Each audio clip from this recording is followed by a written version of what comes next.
මේ ශ්‍රී ලංකා ගුවන් විදුලි සංස්ථාවයි. ජාතියේ සංනිවේදකයා විශ්වාසය සමග පෙරට.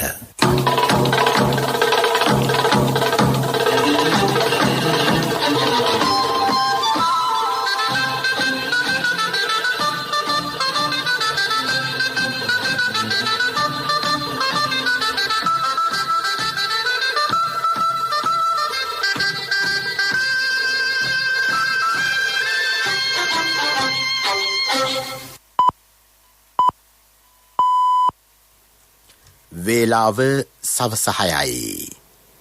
මේ ශ්‍රී ලංකා ගුවන් විදුලි සංස්ථාවයි. මෙන්න ප්‍රවෘත්ති. සංස්කරණය හේමන්ත හෙට්ටිගේ ප්‍රකාශය ගයන් කෞශල් ජයවීර. නව අධ්‍යාපන ප්‍රතිපත්තිය පිළිබඳව ජනතා අදහස් ලබා ගන්නා ඩිජිටල් වේදිකාව ආරම්භයි. එය තිරසර අධ්‍යාපන ප්‍රතිපත්ති රාමුවක් සකස් කිරීමට ජනතාවට ලැබෙන කදිම අවස්ථාවක් බව ජනාධිපතිතුමා කියයි. ගම සමග පිළිසඳර 16 වැන්න හෙට මාතරදී. රසායනික ද්‍රව්‍ය අඩංගු පොල් තෙල් වෙළඳපළට නිකුත් කර නැති බවට ශ්‍රී ලංකා ප්‍රමිති ආයතනයෙන් සහතිකයක්. නීතිය විෂයක් ලෙස පාසල් විෂය මාලාවට. පාසල් සිසුන්ට අවිපුහුණුව සැපීමේ චෝදනාව යටතේ පුත්තලමේ ගුරුවරුන් දෙදෙනෙකු අත්අඩංගුවට. අල්ලස් කොමිසම ගොනු කර තිබූ නඩු දෙකකින් ඇමති ජොන්ස්ටන් නිදහස්. රවි කරුණානායක ඇතුළු බැඳුම්කර චූදිතයන් ලබන 31 වෙනිදා දක්වා රක්ෂිත බන්ධනාගාරයට. තම හවුල්කාර රටවලට කොරෝනායින්වත් අකණ්ඩව සපයන බවට ඉන්දිය රජයෙන් ප්‍රකාශයක්. ඩිජිටල් වේදිකාව අදහස් හා නිර්මාණශීලී යෝජනා ඉදිරිපත් කර තිරසර අධ්‍යාපන ප්‍රතිපත්ති රාමුවක් සකස් කිරීමට ජනතාවට ලැබෙන කදිම අවස්ථාවක් බව ජනාධිපති ගෝඨාභය රාජපක්ෂ මැතිතුමා පවසයි. රටක චින්තනය සහ දර්ශනය ගොඩනැගෙන්නේ එරට අධ්‍යාපන ක්‍රමේනි. යල්පෙන ගිය අධ්‍යාපන ක්‍රමයකින් බිහිවන්නේ නූතන ලෝකයේ සමග පෙරට ගමන් කළ නොහැකි සමාජයකි. පුළුල් මහජන නියෝජනයකින් සැකසෙන ප්‍රතිපත්තියක් ආණ්ඩු පෙරළියකදී කිසිසේත් වෙනස් කළ නොහැකි බව ජනාධිපතිතුමා පෙන්වා දුන්නේ යෝජිත අධ්‍යාපන ප්‍රතිසංස්කරණ පිළිබඳව ජනතා අදහස් ලබා ගැනීමට ඩිජිටල් වේදිකාව ආරම්භ කිරීම නිමිත්තෙන් අරලියගහ මන්දිරයේ අද පැවති උත්සවයකට එක්වෙමිනි. නැනසත් මනසක් පොහොසත් කරන පිරිපුන් අධ්‍යාපනයක් කරා යන්න ඩිජිටල් වේදිකාවේ තේමාවයි. එහිදී තවදුරටත් අදහස් දැක්වූ ජනාධිපතිතුමා. එදා අපි පාසලට ගිහිල්ලා බලාපොරොත්තු වෙන දේට වඩා අද සමාජයේ ලෝකයේ ඉදිරියට යෑමත් සමග ඒකට සරිලන විදියට අධ්‍යාපනය වෙනස් වෙන්නට ඕන. අලුත් පරම්පරාවෙන් පරම්පරාවට එක වෙනස් වෙන්නට ඕන. ඒ වගේම පොතපතේ දැනුම සමගම තාක්ෂණික සහ කාර්මික කුසලතාවන් වර්ධනය කිරීමෙන් තමයි අපිට පුළුවන් ඉන්නේ තරුණ පරපුරට සාර්ථකත්වය කරා යෑමට අලුත් මාර්ගයක් සකස් කළ දෙන්නට. අප රජය විසින් අධ්‍යාපනයට සම්බන්ධ සියලුම ආයතන එකම අමාත්‍යාංශයක් යටතට ගෙනාවා. වගේම අධ්‍යාපනයේ උන්නතිය උදෙසා ප්‍රතිසංස්කරණ යෝජනා ඉදිරිපත් කිරීමට ජාතික කාර්යසාධක බලකාය දෙකක් පත් කළේ මෙන්න මේ කරුණු අරමුණු කරගෙන. ඇමති මහාචාර්ය ජී.එල්. පීරිස් මහතා එහිදී පැවසුවේ පාසල් ආයතන හා විශ්වවිද්‍යාල මගින් සපයන අධ්‍යාපන හා ජීවනෝපාය මාර්ග අතර විශාල පරතරයක් පැවතීම වත්මන් අධ්‍යාපන ශේෂ්ත්‍රයේ ඇති ප්‍රධානතම ගැටලුව බවයි. අධ්‍යාපනය කියන්නේ එක තැන සදාකල් තිබෙන දෙයක් නෙවෙයි. ගලා යන ගංගාවක් වගේ සමාජීය අවශ්‍යතා ප්‍රමුඛතා වලට ගැලපෙන පරිදි අනිවාර්යෙන් අපේ අධ්‍යාපනය වෙනස් විය යුතුයි. මයින් ඇහුවොත් අද අධ්‍යාපන ක්ෂේත්‍රය තුල තිබෙන විශාලතම ගැටලුව මොකක්ද කියලා මම කිසිම පැකිලීමකින් තොරව මෙන්න මේ පිළිතුර දෙනවා. අපේ ආයතන, අපේ පාසල්, අපේ විශ්වවිද්‍යාල තුල අපේ දූ දරුවන්ට අපි ලබා දෙන අධ්‍යාපනය හා ජීවනෝපාය මාර්ග රැකිරක්ෂා අතර විශාල පරතරයක් තිබෙනවා. ඒ කෙසේත් හොඳ දෙයක් නෙවෙයි. තරුණ අසහනයට තුඩු දෙන දෙයක් තමයි එම පරතරය. එම නිසා අපේ ප්‍රයත්නය විය යුත්තේ ඉතාමත් ඉක්මනින් හැකි ප්‍රමාණයට ඒ පරතරය අඩු කිරීම. අපේ දූ දරුවන්ට හොඳ රක්ෂා ලබා ගැනීම සඳහා අපේ අධ්‍යාපන ක්‍රමය අපි ප්‍රතිසංස්කරණය කළ යුතුයි. ජනාධිපති ගෝඨාභය රාජපක්ෂ මැතිතුමා සහභාගී වන ගම සමග පිළිසඳර 16 වැන්න මාතර දිස්ත්‍රික්කයේ පිටපැද්දර ප්‍රාදේශීය ලේකම් කොට්ටාශයට අයත් කිරිවැල් කැලේ උතුර 3 වන පියවර ග්‍රාම සේවා වසමේදී හෙට පැවැත්වේ. එය දකුණු පළාතේ පැවැත්වෙන දෙවන ගම සමග පිළිසඳර වැඩසටහනයි.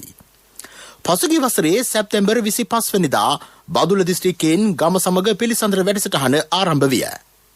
මාතලේ රත්නපුරය අනුරාධපුරය අම්පාර පොළොන්නරුව කළුතර මොනරාගල කෑගල්ල මහනුවර පුත්තලම ත්‍රිකුණාමලය කුරුණෑගල ගාල්ල හා නුවරඑළිය යන දිස්ත්‍රික්කවල පසුගිය වැඩසටහන් සංවිධානය කෙරිණ. සමාගම් 4ක් බහලුම් 13ක ආනයනය කර ඇති පොල්තෙල් පරීක්ෂා කිරීමෙන් පසුව ඒවායේ ඇෆ්ලාටොක්සින් නම් රසායනික ද්‍රව්‍ය අඩංගු බවට සෞඛ්‍ය අමාත්‍යාංශයේ ආහාර ආරක්ෂණ ඒකකය වාර්තාවක් සපයා ඇත. ඒ අනුව එම බහලුම් ප්‍රතිඅපනයනයට නිර්දේශ කර තිබේ. එම බහලුම් රේගු අධීක්ෂණය යටතේ ආනයනකරු සන්තකයේ තැබෙනු ඇත. එම බහලුම් වල අන්තර්ගතය වෙළඳපළට නිකුත් කර නොමැති බව ශ්‍රී ලංකා ප්‍රමිති ආයතනයේ සභාපති නුෂාඩ් පෙරේරා මහතා කියයි. ආනයනකරුවන් සිව් දෙනෙකු ආනයනය කළ සෞඛ්‍යයට අහිතකර පොල් තෙල් අලවියට ශ්‍රී ලංකා ප්‍රමිති ආයතනය අවසර දී ඇති බවට පළවෙන මාධ්‍ය වාර්තා එම ආයතනයේ අධ්‍යක්ෂ ජෙනරාල් ආචාර්ය සිද්ධිකාජී සේනාරත්න මහත්මිය තරයේ ප්‍රතික්ෂේප කරයි. ජනතාවගේ සෞඛ්‍යයට අහිතකර කිසිදු ආහාර ද්‍රව්‍යයක් හෝ වෙළඳ භාණ්ඩයක් සඳහා ප්‍රමිති ආයතනය කිසි විටක අනුමැතිය ලබා නොදෙන බව ඇය අවධාරණය කරයි. රටට ආනයනය කෙරෙන පොල් තෙල් වල ඇෆ්ලාටොක්සින් සඳහා රසායනාගාර පරීක්ෂණ අඛණ්ඩව සිදු කෙරේ. පාරිභෝගික කටයුතු අධිකාරියද මෙම ආනයන පිළිබඳව දැඩි අවධානයෙන් පසුවන බව ඇය පැවසුවාය. නීතිය විෂයක් ලෙස පාසල් විෂය මාලාවට ඇතුළත් කිරීමට තීරණය කෙරේ. ඒ සඳහා උචිත ක්‍රමවේදයක් සකස් කිරීමට පාර්ලිමේන්තු අනුකාරක සභාව පත් කර ඇති අතර එහි පළමු රැස්වීම පාර්ලිමේන්තු සංකීර්ණයේදී අද පැවැත්වින. මාස 2ක් තුළ සිය වාර්තාව පාර්ලිමේන්තුවට ඉදිරිපත් කිරීමට අනුකාරක සභාව එහිදී තීරණය කළේය. රාජ්‍ය ඇමති සුසිල් ප්‍රේමජයන්ත මහතා අනුකමිටුවේ සභාපති ධුරයට පත් කරගනු ලැබිය. අධ්‍යාපන අමාත්‍යාංශය සහ අධිකරණ අමාත්‍යාංශය ඒකාබද්ධව පැවති උපදේශක සභාවේදී නීතිය විෂයක් ලෙස පාසල් විෂය මාලාවට ඇතුළත් කිරීම සඳහා උචිත ක්‍රමවේදයක් සකස් කිරීමට මෙම අනුකාරක සභාව පත් කෙරෙන. අනුකාරක සභාවේ රැස්වීම් ජනමාධ්‍යයට විවෘත කිරීමෙන් වාර්තාව සඳහා මහජන අදහස් ලබා ගැනීමේ ක්‍රමවේදයක් සකස් කිරීමටද තීරණය කර තිබේ. අනුකාරක සභාවට සහාය වීම සඳහා අධ්‍යාපන අමාත්‍යාංශය, අධ්‍යාපන ප්‍රතිසංස්කරණ රාජ්‍ය අමාත්‍යාංශය, ජාතික අධ්‍යාපන ආයතනය, අධිකරණ අමාත්‍යාංශය සහ රජයේ නීතිඥ සංගමය යන ආයතන වලින් සැදුම්ලත් තාක්ෂණික කමිටුවක් පත් කිරීම ගත් තවත් තීරණයකි. බැඳුම් කර වංචාව සම්බන්ධයෙන් චෝදනා ලැබ සිටින හිටපු මුදල් ඇමති රවී කරුණානායක මහතා ඇතුළු 8 දෙනෙකු ලබන 31 වෙනිදා දක්වා රක්ෂිත බන්ධනාගාරගත කිරීමට කොළඹ ත්‍රිපුද්ගල මහාධිකරණය අද නියෝග කළේය. අමල් රණරාජා, නාමල් බලගල්ලේ හා ආදිත්‍ය පටබැඳිගේ යන මහත්වරුන්ගෙන් එම විනිසුරු මඩුල්ල සමන්විත විය. නීතිපතිවරයා මෙම නඩුව ගොනු කර තිබේ. පුත්තලම දිස්ත්‍රික්කයේ පාසල් සිසුන් පිරිසකට අවිපුහුණුව සැපීමේ චෝදනාව යටතේ මද්‍රාසා පාසල් ගුරුවරුන් 2 දෙනෙකු අපරාධ පරීක්ෂණ දෙපාර්තමේන්තුව මගින් අත්අඩංගුවට ගෙන තිබේ. නීතිපති උපදෙස් අනුව එම අත්අඩංගුවට ගැනීම සිදු වූ බව නීතිපතිවරයාගේ සම්බන්ධීකරණ නිලධාරිනිය සඳහන් කළාය. මේ ප්‍රවෘත්ති ශ්‍රී ලංකා ගුවන්විදුලි සංස්ථාවෙන්.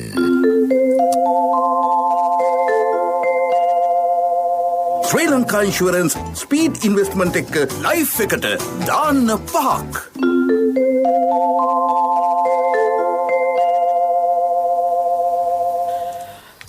අල්ලස්න් කොමිසන් සභාව ගොනු කර තිබූ නඩු 2කින් අමාත්‍ය ජොන්ස්ටන් ප්‍රනාන්දු මහතා නිදොස්කට නිදහස් කෙරේ. කොළඹ ප්‍රධාන මහේස්ත්‍රාත් අධිකරණය අද එම නියෝග කළේය. ජොන්ස්ටන් ප්‍රනාන්දු මහතා ගොනු කර තිබූ ප්‍රතිශෝධන පෙත්සම් සලකා බැලීමෙන් අනතුරුව එම නියෝගය කෙරිණ. 2010 සිට 2014 දක්වා කාලය තුළ සමුපකාර තොග වෙළඳ සංස්ථාවේ සේවකයන් 153 දෙනෙකු නිසි රාජකාරියට පරිබාහිරව දේශපාලන කටයුතු වල යෙදවීමෙන් රජයට රුපියල් ලක්ෂ 400ක පාඩුවක් සිදු කර ඇති බවට චෝදනා කරමින් අල්ලස් කොමිසම ඔහුට එරෙහිව එම නඩු ගොනු කර තිබුණේ.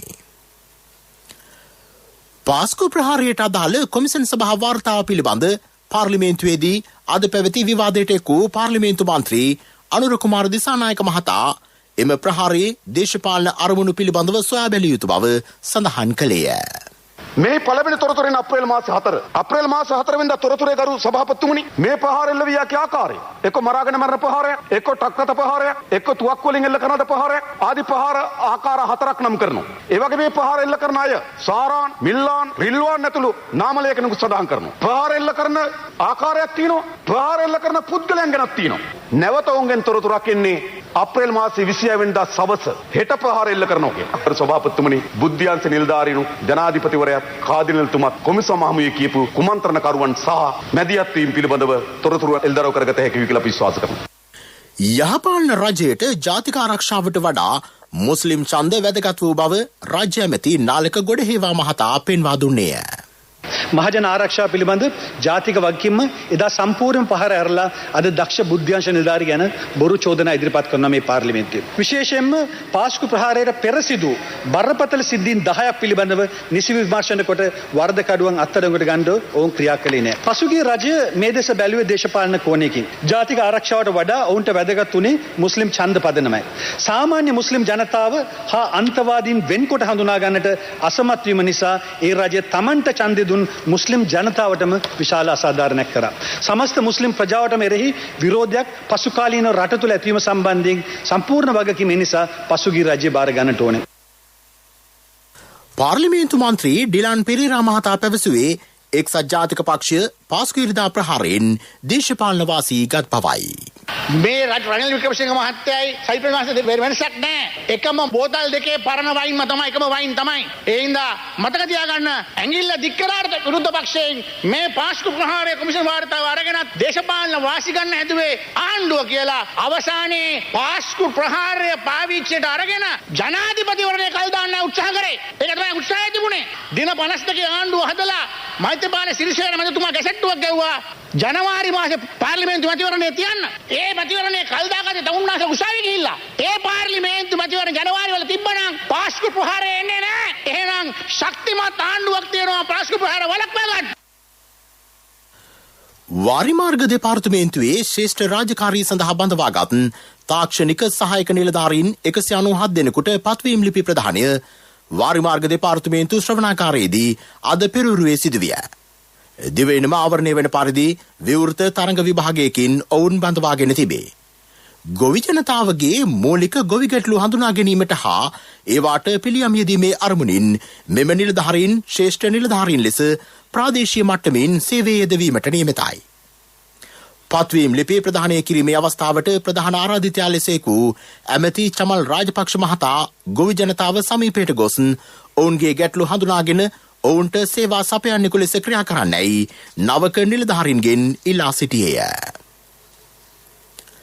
ශ්‍රී ලංකා ගුවන්විදුලි සංස්ථාව දිවයින පුරා විහෙර විහාරස්ථානවල සංවිධානය කරන රතන සූත්‍රය සජ්ජායනා කිරීමේ වැඩසටහනේ 144 වැන්න ගාල්ල යටගල ඓතිහාසික රජමහා විහාරස්ථානයේදී අද පැවැත්වේ.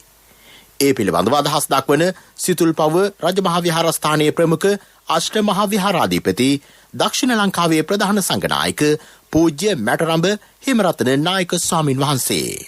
ශ්‍රී ලංකා ගුවන්විදුලි සංස්ථාව තුනුරුවන්ගේ විශේෂ ආරක්ෂාව ආශිර්වාදය බලාපොරොත්තුවෙන් යුතුව රටේ පවතින මේ කොරෝනා උගදුර ඇතුළු ඒ සියලුම විපත්ති කරදර දුරු වෙන්නට කියලා සසන සූත්‍ර දේශනාව පවත්වන්නට අදහස් කිරීම ඉතාමත් වැදගත් කාරණයක්. තාල්ලේ යටගල ඓතිහාසික රාජමහා විහාරස්ථානයේදී මේ ආරක්ෂා සම්පන්න රතන සූත්‍ර දේශනාව දේශනා කරලා ඒ ආශිර්වාදය හිමි කරගන්නටයි බලාපොරොත්තු වෙන්නේ. ඇතිවෙන සියලුම විපත්ති කරදර දුරු කරගන්නට විශේෂ ශක්තියක් එනවා. ඓතිහාසික වැදගත් වැදගත්කමක් තිබෙන මේ ශ්‍රේෂ්ඨ ස්ථානයේ ඉඳගෙන කරනු ලබන ආරක්ෂා සම්පන්න පිරිත් දේශනාව තුළින් බලාපොරොත්තු වන සියලුම අභිමතාර්ථයන් නිශ්චල සිද්ධ කරගන්නට පුළුවන්කම තිබෙනවා. තුනුරුවන්ගේ ආශිර්වාදයත් දෙවියන්ගේ රැකවරණයත් තුළින් අපේ රටට සෞභාග්‍ය උදා වේවා කියලා අපි මේ වෙලාවේදී ආශිංසනය කරනු ලබනවා. පසුරු 6:30 සිට වෙළඳ හා සිටි FM සේවාව ඔස්සේ රත්න සූත්‍ර සජ්ජායනය සජීව ලෙස ප්‍රචාරය කෙරේ.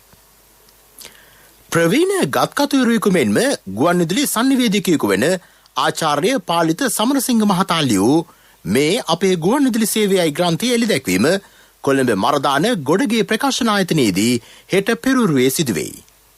මෙරට ගුවන්විදුලි සේවයේ වසර 95ක ගමන් මඟ පිළිබඳව එම කෘතියෙන් ඔහු පුළුල් විග්‍රහයක් කර තිබේ. ලංකා සරල බයිලා ශිල්පීන්ගේ සංගමය සංවිධානය කළ වාද බයිලා ප්‍රසංගයක් කොළඹ මහජන පුස්තකාල ශ්‍රවණාගාරයේදී හෙට පස්වරුවේ පැවැත්වේ. වාද බයිලා කලාව ජනතාවගෙන් දුරස්වීමට නොදී එය වත්මන් පරපුර අතරට ගෙන යාම එය සංවිධානය කිරීමේ අරමුණ බව සංගමේ සභාපති සුමතිපාල පෙරේරා මහතා කියයි. ප්‍රසංගය නොමිලේ නැරඹිය හැකිය. මේ ළඟට ප්‍රමුඛ පුවත.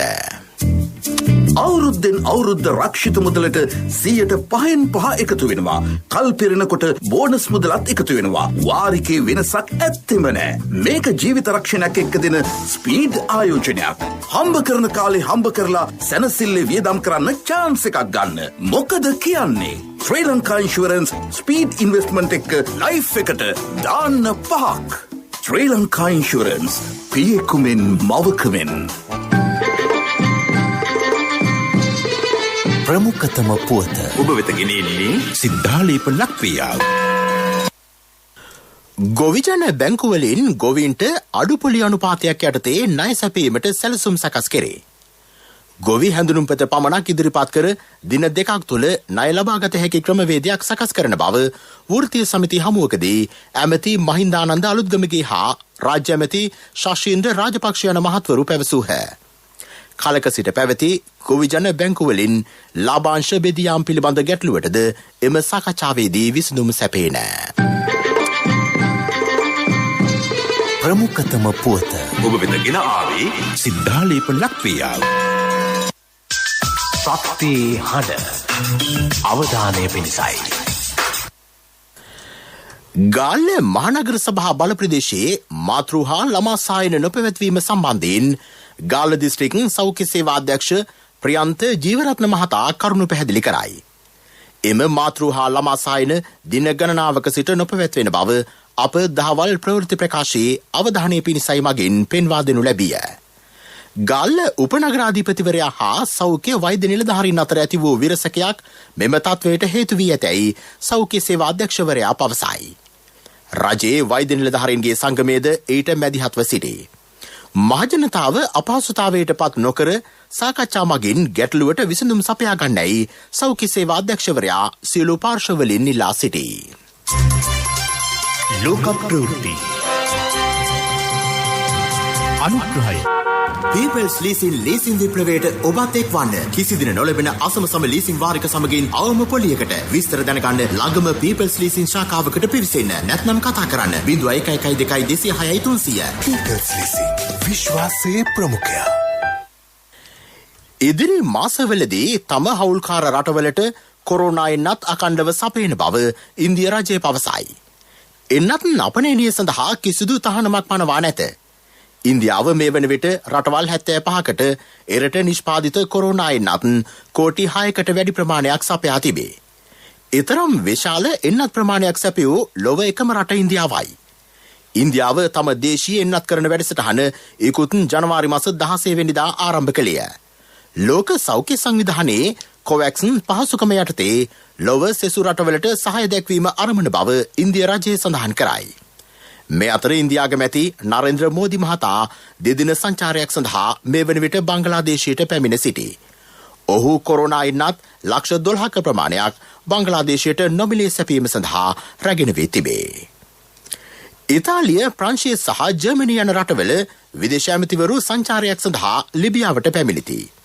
ඔවුහු ඊයේ එරට නවාගමැති අබ්දුල් හමීඩ් මහතා හමු වී සාකච්ඡා කළහ. ලිබියාව සමග යුරෝපා රටවල රාජ්‍යතාන්ත්‍රික සම්බන්ධතා ශක්තිමත් කර ගැනීම ඔවුන්ගේ අරමුණ විය. දිනෙන් දින ඉහළ යන නීති විරෝධී සංක්‍රමණ පිළිබඳව එහිදී සාකච්ඡා කළ බව විදේශ මාධ්‍ය සඳහන් කරයි.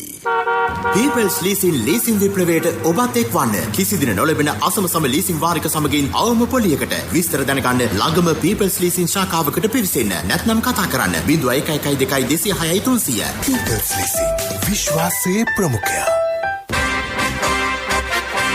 තිරසර සංවර්ධනයක පුවත් සම්පින්ඩනය සංවර්ධන පුවත් ඔබ වෙත ගෙනෙන්නේ CIB අවුරුදු සමගින් මාර්තු 16 සිට 30 දක්වා සෑම බිල්පතකටම වටිනා තෑගි වවුචර් පත් බැංකු කාඩ් සඳහා 20% දක්වා වත්නම් අපේම තැනකින් අපේම දෙයක් CIB. රත්නපුර මහනගර සභාවේ නාගරික ඉංජිනේරු දෙපාර්තමේන්තුව සඳහා ඉදිකළ නව ගොඩනැගිලි සංකීර්ණය විවෘත කෙරේ. සබරගමුව පළාත් ආණ්ඩුකාර ටිකිරි කොබ්බෑකඩුව මහතා එම අවස්ථාවට අධෙක් විය. මේ සඳහා වැය කර ඇති මුදල රුපියල් 1,70,00,000කි. තිරසර සංවර්ධනයක පුවත් සම්පින්ඩනය සංවර්ධන පුවත් ඔබ වෙත ගෙන ආවේ CIB අවුරුදු සමගින් මාර්තු 16 සිට 30 දක්වා සෑම බිල්පතකටම වටිනා තෑගි වවුචර් පත් බැංකු කාඩ් සඳහා 20% දක්වා වත්නම් අපේම තැනකින් අපේම දෙයක් CIB. ක්‍රීඩා පුවත් 46 වෙනි ජාතික මහා ක්‍රීඩා උළෙලේ කාන්තා හා පිරිමි විවෘත මැරතන් තරගාවලිය කතරගම නගරයේ කේන්ද්‍ර කර ගනිමින් අද පෙරවරුවේ පැවැත්වින. මොනරාගල දිසාලේකම් ගුණදාස සමරසිංහ මහතාගේ ප්‍රධානත්වයෙන් කතරගම ප්‍රධාන බස් නැවතුම්පල අභියසින් මැරතන් තරගාවලිය ආරම්භ විය. දිවයිනම ආවරණය වෙන පරිදි ක්‍රීඩකාවෝ 72 දෙනෙක් තරගාවලියට එක්ව සිටිහ. තරගයේ සමස්ත දුර ප්‍රමාණය කිලෝමීටර් 42ක් ඉක්ම විය.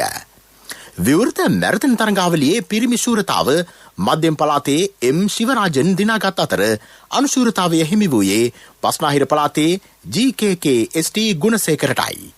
වයිඹ පළාතේ WMS කුමාර තෙවන ස්ථානය හිමි කරගත්තේය. කාන්තා ශූරතාව මධ්‍යම පළාතේ WELV ක්‍රිෂාන්තනී දිනාගත් අතර අනුශූරතාවය හිමි වූයේ මධ්‍යම පළාතේ HMW GWM හේරත්තයි. තෙවන ස්ථානය සබරගමු පළාතේ ALD ලියනගේට හිමිවිය. ජයග්‍රාහකයන්ට ජය සංකේත ප්‍රධානය මොනරාගල දිසාලේකම්වරයාගේ ප්‍රධානත්වයෙන් සිදුවිය.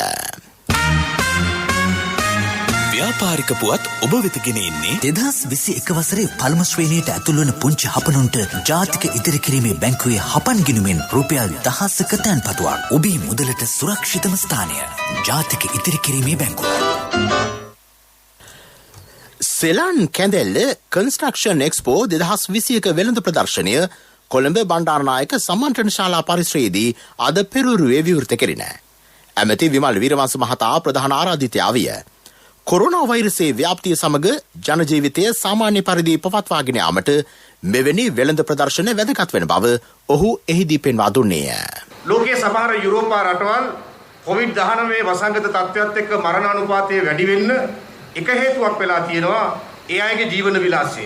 අපේ වගේ රටවල ඒ මරණ අනුපාතය අඩු වෙන්න එක ප්‍රධාන හේතුවක් තමයි අපේ ආහාර පරිභෝජන රටාව, අපේ ජීවන විලාසය.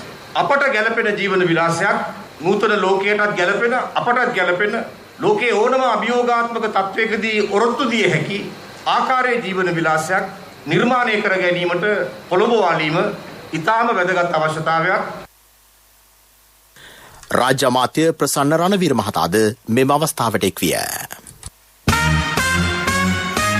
ව්‍යාපාරික පුවත් ඔබ වෙත ගෙන ආවේ 2021 වසරේ පළමු ශ්‍රේණියට ඇතුළු වන පුංචි හපනුන්ට ජාතික ඉදිරි කිරීමේ බැංකුවේ හපන් ගිණුමෙන් රුපියල් 1000ක තැන්පතුවක්. වැඩි පොලියක්, ඉතුරු ගිණුමට 100% රාජ්‍ය ආරක්ෂාව, ශිෂ්‍යත්ව විභාගය සඳහා ආදර්ශ ප්‍රශ්න පත්‍ර කට්ටල් සහ දිවයින පුරා බෙහෙදුණු ශාඛා ජාලය හා තැපැල් උපතැපැල් කාර්යාල ජාලය මගින් ගනුදෙනු කිරීමේ හැකියාව. ඔබත් අදම ඔබේ සිඟිත්තාගේ අනාගතය වෙනුවෙන් හපන් ගිණුමක් කරවන්න. කොන්දේසි අදාළ වේ. ඔබේ මුදලට සුරක්ෂිතම ස්ථානය ජාතික ඉදිරි කිරීමේ බැංකුව.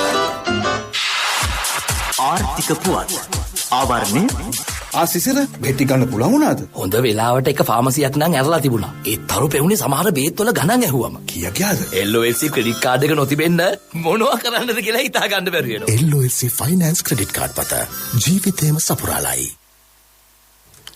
ගෙවතු වගා වැඩසටහනක් ලෙස ගාල්ල දිස්ත්‍රික්කයේ කහපැල්ල ලක්ෂ 2ක් වගා කෙරේ. අපනේන කෘෂිකර්ම දෙපාර්තමේන්තුව ව්‍යාපෘතිය ක්‍රියාවට නංවයි. වැය කරන මුදල රුපියල් ලක්ෂ 24කි. අනුමත තවන් මගින් අවශ්‍ය පැළ ලබා ගැනේ. ගෘහස්ථ පරිභෝජනයට අවශ්‍ය කහ තම ගෙවත තුළම සකසා ගැනීමට මගහෙලි කිරීම වැඩපිළිවෙලේ අරමුණයි. ඔන්න ඩොක්ටර් කිව්වද තාත්තට ගෙදර යන්න පුළුවන් කියලා. දුවලට මම නිසා හරි කරදරයක් නේද උනේ. කසුන්ගේ LOLC ක්‍රෙඩිට් කාඩ් එක තිබුණ නිසා කිසි ප්‍රශ්නයක් උනේ නැහැ. තාත්තා සනීප වෙච්ච එකනේ අපේ සතුට. LOLC ෆයිනෑන්ස් ක්‍රෙඩිට් කාඩ් පත ජීවිතේම සපුරාලයි.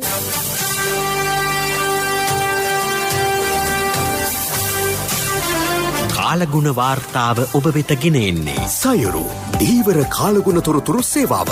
ඔබගේ ප්‍රදේශයට අදාළ කාලගුණ තොරතුරු නොමිලේ එසැනින් ඔබේ ඩයලොග් දුරකථනයට 828 අමතා ලියාපදිංචි වන්න. දීවර හා ජලජ සම්පත් දෙපාර්තමේන්තුව සහ කාලගුණ විද්‍යා දෙපාර්තමේන්තුවේ ඉදිරිපත් කිරීමකි. සයුරු සමග සොරැකීම. ඉදිරි දින කිහිපයේදී දිවෙනේ බොහෝ ප්‍රදේශවල සවස් කාලයේ හෝ රාත්‍රී කාලයේ වැසි හෝ ගිගුරුම් සහිත වැසි ඇතිවීමේ හැකියාව ඉහළ මට්ටමක පවතින බව කාලගුණ විද්‍යා දෙපාර්තමේන්තුව නිවේදනය කරයි. දිවෙනේ බොහෝ ප්‍රදේශවල සවස් කාලයේ හෝ රාත්‍රී කාලයේදී වැසි හෝ ගිගුරුම් සහිත වැසි ඇතිවේ. සබරගමුව දකුණ බස්නාහිර මධ්‍යම සහ වයඹ පළාත්වල ඇතැම් ස්ථානවලට මිලිමීටර 100ට වැඩි තද වැසි ඇතිවිය හැකිය. නැගෙනහිර සහ ඌව පළාත්වලත් හම්බන්තොට දිස්ත්‍රික්කයේ උදෑසන කාලයේදීද වැසි ඇතිවිය හැකිය.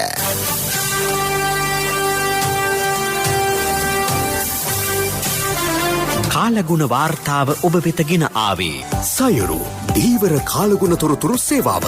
ඔබගේ ප්‍රදේශයට අදාළ කාලගුණ තොරතුරු නොමිලේ එසැනින් ඔබේ ඩයලොග් දුරකථනයට 828 අමතා ලියාපදිංචි වන්න. දීවර හා ජලජ සම්පත් දෙපාර්තමේන්තුව සහ කාලගුණ විද්‍යා දෙපාර්තමේන්තුවේ ඉදිරිපත් කිරීමකි. සයුරු සමග සොරැකීම. ප්‍රවෘත්ති අවසන් කිරීමට යලි සිරස්තල. නව අධ්‍යාපන ප්‍රතිපත්තිය පිළිබඳව ජනතා අදහස් ලබා ගන්නා ඩිජිටල් වේදිකාව ආරම්භයි.